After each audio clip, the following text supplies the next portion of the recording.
Hi guys, it's Tana Mojo and I haven't filmed a video with no voice and no makeup in a long time, but honestly it feels really good just to not have to get all ready and like sit down and talk to you guys. So it is currently 12:37 at night and I just got home from my tour like literally an hour ago. I took off all my makeup, I put on comfortable clothes, and I was gonna just like sit in bed or edit or something. I had no intentions of filming a video tonight. Something happened to me this weekend on tour that I just can't shake. I can't get it out of my head, and for me, when I really can't shake something and I really can't get it out of my head, the one thing I want to do is sit down and talk to you guys, because I know this sounds stupid and it's like I'm some big YouTuber and you honestly probably think that like your opinion, like your sole opinion doesn't matter to me, but when I'm at just a complete loss at a situation, the people I want to come to is you guys, because you guys are my best friends, you guys are my family, you guys know me so well, and we all in this family think in a very similar mindset. I feel like we are all on the same page for the most part in a lot of ways. I couldn't really do anything else tonight until I just sat down. This video is going to be really inconclusive. It's not like a story with an ending. I'm not really sitting here like preaching or saying everything with like a purpose. There isn't some big end conclusion or reason for making this video. It's something happened to me. I need to talk about it to people who understand, and I really don't know what to do about it, what to come of it, what to think of the situation, what to do in the future, and I just want to hear a lot of people's advice. I hope that people don't look at this as me being melodramatic, because this really shook me and I just can't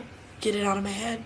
So I guess I'm just gonna get into explaining the entire experience, what happened, how I felt about it. And it sucks because I guarantee you the person that did this was entirely doing this for this reason, for me to make a video about them, for them to post the video and it get views, or I know it was obviously just for attention or a reaction, and I'm giving them what they wanted in a sense. But at the same time, to me, what happened is bigger than that. I don't care if that situation gets attention or their video gets views or whatever. They're just one person. It's the situation as a whole, and this happening as a whole, that I just want to talk about and I want advice, so I don't really care. I don't know. And if you're watching this video for the first time, I'm really sorry about the way I look and the way that I sound and how scatterbrained and weird this video is, but that's the point of why I made this channel. You know, I want to be able to talk to you guys about anything, not just the happy, funny, silly stuff. You guys are my best friends, and I always want to keep it real with you. And filming a video right now, if I came on and was like, I'm so happy, this is a story time, that wouldn't be how I felt, you know? I was in San Francisco this weekend on tour, and it was amazing, by the way. I don't want this video to negate my tour experience or make it seem like I didn't have fun or that the show wasn't so amazing, because San Francisco, except for this happening, you guys were so amazing, awesome, and I love you guys, and meeting you guys and going on tour is the best thing that's ever happened to me. It literally like saves my life every day. I never thought I'd be doing that, and I love it. So I was on tour in San Francisco and my show had just started, and it was my VIP meet and greet comes first, then my show, then my general admission meet and greet, because I meet everyone that comes to the show. I did my entire VIP meet and greet. We do it in like groups of 10, so there's like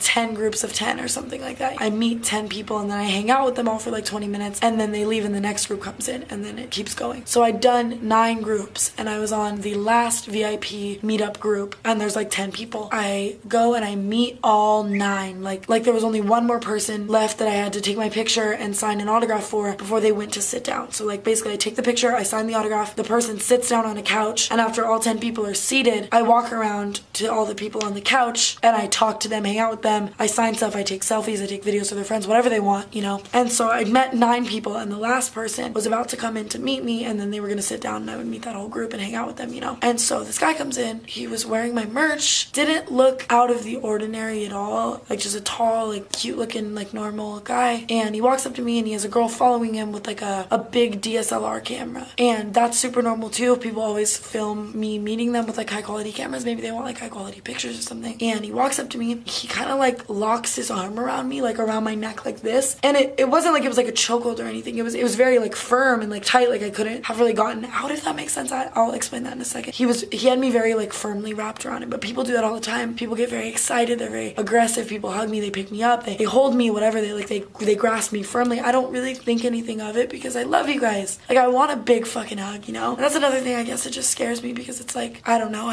each person that I meet, it's like I have open arms ready to meet them. they could have bad intentions and it sucks. And I don't really have like metal detectors or anything. And thinking about that now, and I don't even mean to like bring up Christina Grimmie like that or like relate my situation to hers because it's so different, but like I idolize that girl. I love that girl. I grew up watching her, and like she didn't have a metal detector and something super unfortunate happened to her, and it's like, I don't know. I don't want to turn this situation into a selfish like, oh, what if I got hurt, because that's not the point of this video. The point of this video is a way bigger picture than even my life. But I don't know, I can't help but think of this situation also in a scary way like that. I don't know, but he wraps his arm around me, and there's a guy that comes with me. One of my, like, I always have tour managers on tour with me where they take all the pictures. They take every single picture of me and each fan. They help me be on time to everything, like all that kind of stuff. They just manage me like throughout the tour along with my manager Jordan. And so my tour manager this weekend was his name is Larry, and Larry went to take a picture of us like he always does, and the guy was like, no, I don't want you to take a picture, like my friend here is just gonna film us, I don't even want a picture, whatever. And so Larry kind of like walks away, like he goes to talk to the other tour manager about like something else, because this was the last person of the last group. Like his job for VIP was done. He didn't need to be standing there, like it's fine, you know, but my manager Jordan was still standing there. And so the guy looks at me and he wraps his arm around me and he looks in the camera and he goes,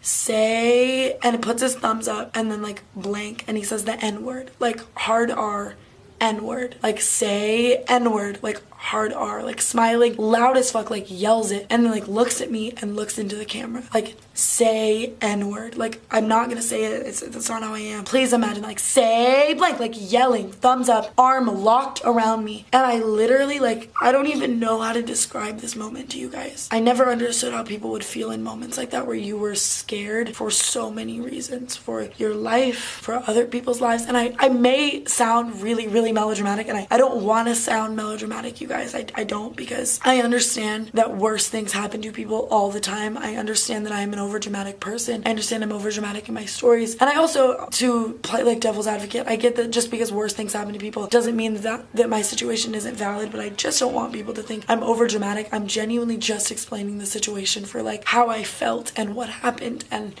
you guys can take it how you will and give me advice how you will. And if you want to tell me I'm being overdramatic, you can, because I'm sure I'll get a lot of that. I'm ready for that. I know that. So he says it, and like my entire body, just every thought I had like left my being. I literally felt like a ghost. I felt a million emotions like all at once. Like I'm terrified for my life. I'm terrified for other people's lives. I'm terrified at what's going on. I'm shocked. In a way, it is a feeling of instant betrayal, because it's like this person comes up to me wearing my merch with a camera, excited, smiling. My arms are open to hug him and love him, and then that happens. You know what I mean? You think it's gonna be someone that loves you, and then you realize it's somebody with a different intention. And so then I kind of try to like break free. You know what I mean? Like get his arm away from me, and so like the first time I tried to, like he didn't like let go, and that's where my brain instantly is like, okay, does he have a gun? Does he have a knife? Like whatever. This was very quick. It wasn't like he held me in for much longer. And then I pull away harder and finally pull away. That's where my brain is like, do I run? Do I scream? Do I cry? Do I hide? Do I cuss him out? Do I ask him what's wrong? Like I don't know what to do, you know? I'm just